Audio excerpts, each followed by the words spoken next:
اگر تیری زندگی بسر ہوئی، اگر نفس امارہ ہی کے اندر تیری زندگی بسر ہوئی، تو فرمایا حقیقت یہ ہے کہ بندے کی یہ اصل محرومی اور نامرادی ہے۔ اگر اسی میں داخل ہوئی، قرآن مقدس نے ارشاد فرمایا سورہ آل عمران کے اندر، مجرموں اور گناہگاروں کی محرومی اور نامرادی کی نشاندہی کرتے ہوئے پروردگار عالم نے فرمایا لا ولا یکلمہ اللہ ولا ینظر الیہم یوم القیامہ۔ جو یہاں خواہشیں پوری کرتے رہے، قیامت کے دن اللہ تعالیٰ ان سے نہ تو کلام کرے گا، نہ ان کی طرف نظر کرے گا، نہ ان سے گفتگو کرے گا، نہ ان سے نظر دیکھے گا بھی نہیں، چونکہ وہ قابل دید کوئی چیز ہے جو چونٹیوں کی طرح یہاں پہ مارے مارے پھرتے رہے، حرص اور ہوس اور لالچ میں اور پاؤں میں کچلے جاتے رہے۔ کیا چونٹیوں کو بھی کوئی غور سے دیکھتا ہے؟ فرمایا لا یکلمہ اللہ، اور ایک دوسری جگہ قرآن مقدس نے ارشاد فرمایا کلا انہم عن ربہم یومئذ لمحجوبون۔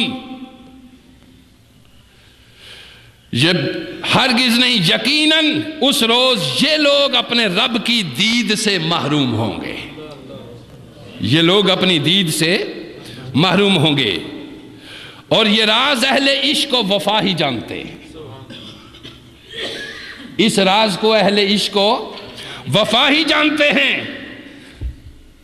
کہ ہم نظری اور ہم کلامی، یہ اہل وفا ہی جانتے ہیں یہ کس قدر نعمت حسنہ ہے اور نعمت عظمہ ہے۔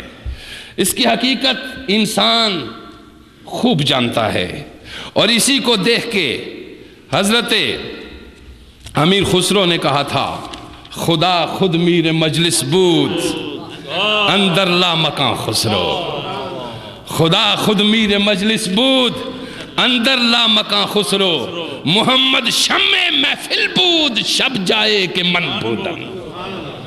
خدا خود میر مجلس بود محمد شمع محفل بود شب جائے کہ من بودم۔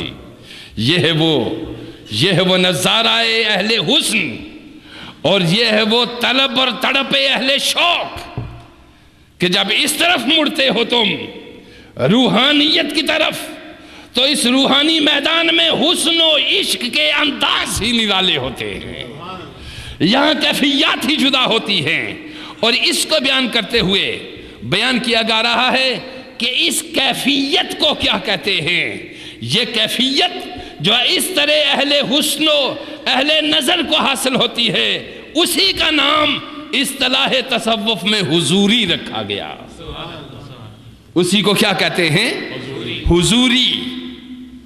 اور اس کو فرمایا اہل جنت کو اپنے الہ اور رب کا صرف قرب ہی نصیب نہیں ہوگا، بلکہ حضوری بھی نصیب ہوگی، بلکہ حضوری بھی، اور اس کی پریکٹس یہاں سے شروع ہو جائے گی، اس کی پریکٹس یہاں سے شروع ہو گئے، تاکہ کوئی منظر تیرے لیے خوف زدہ کر دینے والا نہ ہو۔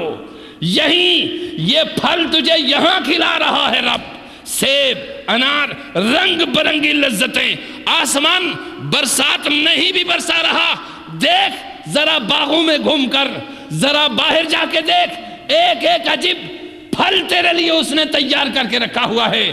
ایسے مانوس کیا جا رہا ہے تجھے ان پھلوں کے ساتھ کہ جب تو جنت میں جا کر ان سیبوں کو، ان پھلوں کو، جنت کی چیزوں کو دیکھے گا تو تجھے شبہ ہوگا کہ یہ تو کھائے ہوئے ہیں میں نے پہلے۔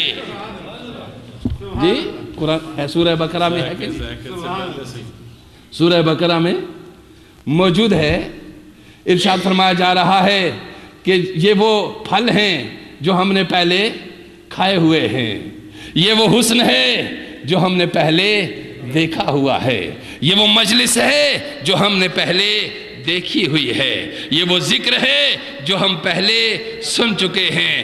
وہ اصل تو نہیں ہوگی، جیسے یہ ثمرات اور یہ پھل جنت کے پھلوں کی نقل ہے، ایسے ہی یہاں پہ ولی اور اولیاء کو نقل کرائی جاتی ہے وہاں کی اصل کی۔ وہاں اصل ہوگا، یہاں نقل ہوگی. اور یہاں جو نقل اس لیے ہوگی چونکہ اس کا عکس ہوگا. یہاں پہ جو بھی اولیاء کو پیش آتا ہے وہ اس کا عکس ہے جو جنت میں پیش آئے گا.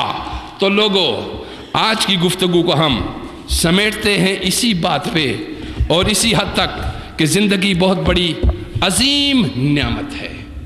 یہ زندگی بہت بڑی عظیم نعمت ہے. اس میں خواہشات کے پجاری مت بنو.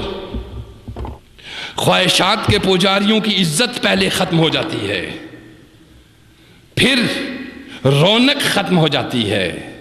خواہشات کے پجاریوں کی ہوس اور لالچ ان کے چہرے کی ڈول بدل دیتی ہے. ہر حریص کا چہرہ الگ سے ہو جاتا ہے. جیسے اعمال اور جیسے سوچیں ہوتی ہیں اسی سوچ کے سانچے کے مطابق چہرہ ڈیزائن پاتا ہے. اسی سوچ کے سانچے کے مطابق چہرہ ڈیزائن پاتا ہے. وہ سانچہ اس کے مطابق چہرہ ڈیزائن پایا. ہر حریص کا چہرے کی ڈیل ڈول الگ ہے. ہر بدکار کے چہرے کی ڈیل ڈول الگ ہے. ہر منافق کے چہرے کی ڈیل ڈول الگ ہے. ہر زانی کے چہرے کی ڈیل ڈول الگ ہے. ہر حاسد کے چہرے کی ڈیل ڈول الگ ہے. اور وہ جو صرف اللہ کا ہے اس کے چہرے کی ڈیل ڈول الگ ہے. قرآن کہتا ہے ان کو دیکھو تو خدا یاد آتا ہے. اذا رؤوہ ذکر اللہ، جب انہیں دیکھو تو خدا یاد آئے. کیا معنی ہوگا اس کا؟ کہ ان کا چہرہ خدا کا چہرہ ہوتا ہے. ان کی آنکھ خدا کی آنکھ ہے. یتقرب الی عبدی بالنوافل وکنت سمعہ الذی یسمع بہ. میرا بندہ جب بدلتا ہوا، تبدیلی کے مراحل سے گزرتا ہوا، اٹھتا ہوا، گرتا ہوا، توبہ کرتا ہوا، روتا ہوا، تڑپتا ہوا اور جلتا ہوا، گناہوں پہ ندامت کرتا ہوا اور شرمندہ ہوتا ہوا، کوتاہیوں اور غفلتوں پہ توبہ کرتا ہوا، جب میری بارگاہ میں آتا ہے میں اس کی نیت بھی بدل دیتا ہوں، اس کے ارادے بھی بدل دیتا ہوں، اس کی سیرت بھی بدل دیتا ہوں، اس کی صورت بھی بدل دیتا ہوں، اس کا مقام بھی بدل دیتا ہوں، اس کی ہر شے بدل دیتا ہوں. میرا پروردگار مجھ سے اور آپ سے راضی ہو. ہمارے حضور، ہمارے آقا دو جہاں ہم سے راضی ہوں. ہمارے گناہوں کو معاف کر پروردگار. ہماری غفلتیں اور کوتاہیاں ختم فرما دے میرے مولا. ہم پہ رحمت بھی، بارش بھی برسا میرے کریم.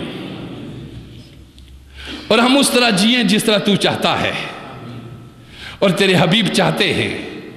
پروردگار ہمیں رسوائی سے بچا، یہاں کی رسوائی سے بھی اور اگلی قبر اور حشر کی رسوائی سے بھی.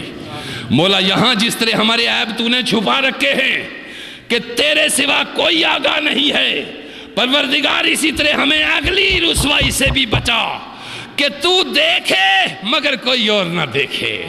اس لیے کہ تیرے دیکھنے سے ہمیں معلوم ہے کہ کتب علی نفسہ الرحمہ، تو نے اپنے اوپر رحمت کو فرض کر لیا ہے.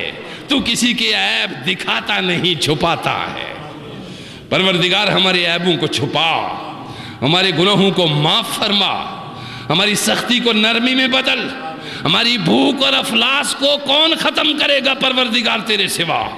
اگر یہ آسمان تیرا سخت ہو جائے گا، اگر یہ تیرا آسمان سخت ہو جائے گا، اس سے رحمت نیچے نہیں اترے گی، اس سے برسات نیچے نہیں آئے گی. وَجَعَلْنَا مِنَ الْمَاءِ كُلَّ شَيْءٍ حَيٍّ، تیرا فرمان ہے کہ تو نے پانی سے ہر چیز کو زندہ کر رکھا ہے. پروردگار کیا تو ہم سے ہماری حیات کو چھینے گا؟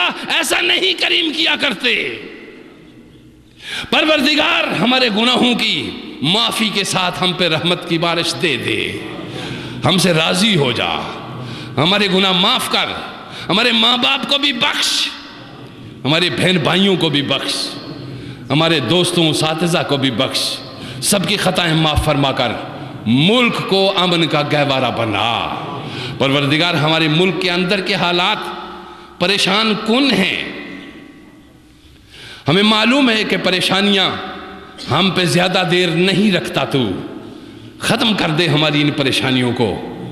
مملکت خدا داد پاکستان کو جو تو نے 4-5 سال بعد 10 سال بعد بنانا ہے، اس پیریڈ کو قریب کر کے آج ہی ہمیں عزت دے دے، آج ہی ہمیں عزت دے دے، آج ہی ہمیں سرخرو کر دے۔ پروردگار ہم سے راضی ہو جا۔ وما علینا۔